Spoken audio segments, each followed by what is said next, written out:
Vamos primeiro falar sobre os três times que estão na Série A. E primeiro eu vou começar pelo Botafogo. Que vitória espetacular contra o Internacional.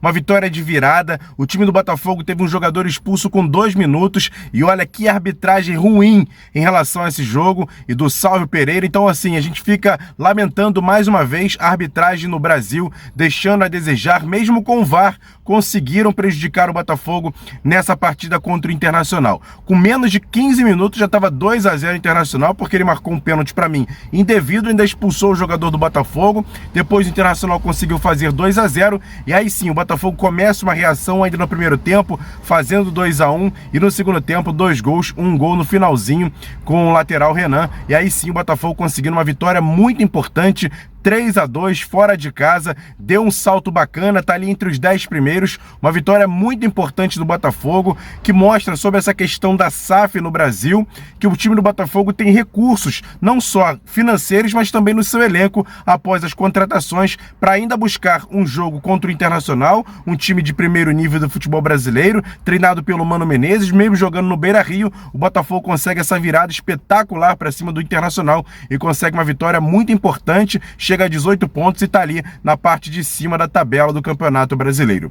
Outro time que venceu do futebol carioca foi o Fluminense, jogando no Maracanã contra o Avaí, 2-0. Ótima partida do Fluminense, do técnico Fernando Diniz, mais uma vez ainda carecendo de algumas situações, principalmente defensivas, mas mesmo assim conseguiu parar, até porque o Avaí vinha de vitórias importantes no Campeonato Brasileiro e mesmo assim o Fluminense jogando em casa conseguiu um resultado importante. Germancano mais uma vez fazendo seu gol, até ficar um pouco de preocupação para as próximas partidas, saiu machucado, mas tomara que não seja nada grave, já que é o artilheiro do Fluminense e é um jogador importante para o tricolor carioca.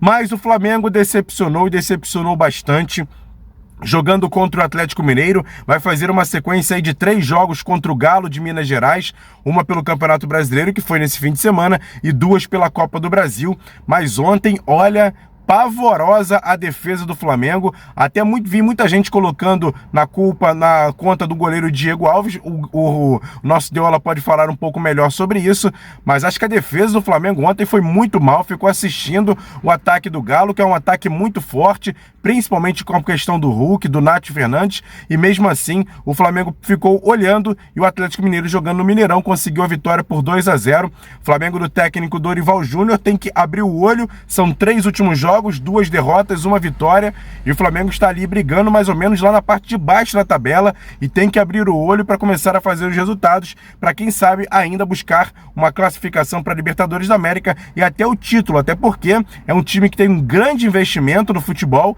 e não pode ficar do jeito que está, próximo à zona de rebaixamento. Falando sobre o Vasco não teve uma partida muito boa contra o Londrina nesse fim de semana, mas mesmo assim conseguiu a vitória. A terceira vitória seguida do Vasco na Série B, uma sequência que não vinha acontecendo. O Vasco é o único invicto time brasileiro, invicto nas 4 divisões do futebol brasileiro, séries A, B, C e D, e o Vasco até agora é o único invicto. Trocou de técnico, estreou o técnico Maurício Souza, um técnico que vinha de um trabalho de base no Flamengo, mas conhecia e conhece muito bem o Vasco, já foi jogador de futsal da equipe, conhece também a base do clube, já que enfrentou várias vezes e por isso foi o treinador escolhido pela diretoria do Vasco para fazer esse trabalho de recolocar o clube na Série A do ano que vem. Vitória com gol do Raniel, que voltou do banco de reservas, voltou a fazer um gol depois de 7 jogos, ainda é o artilheiro do time na competição e no ano, então é um jogador importante, fazendo um gol importante, vitória por 1-0, mas mais uma vez, o Vasco não jogou bem nessa partida contra o Londrina e agora espera que na sexta-feira, jogando em São Januário contra a equipe do Operário, consiga mais uma vitória e ficar ainda mais próximo do primeiro colocado, que é o Cruzeiro, que não para de ganhar. Só perdeu para o Vasco, mas mesmo assim o Cruzeiro fazendo uma bela campanha na Série B do Campeonato Brasileiro. É isso, Mário. Essa é a minha opinião sobre os 4 times do Rio de Janeiro nas séries A e B, trazendo aqui nesse Onda Esportiva.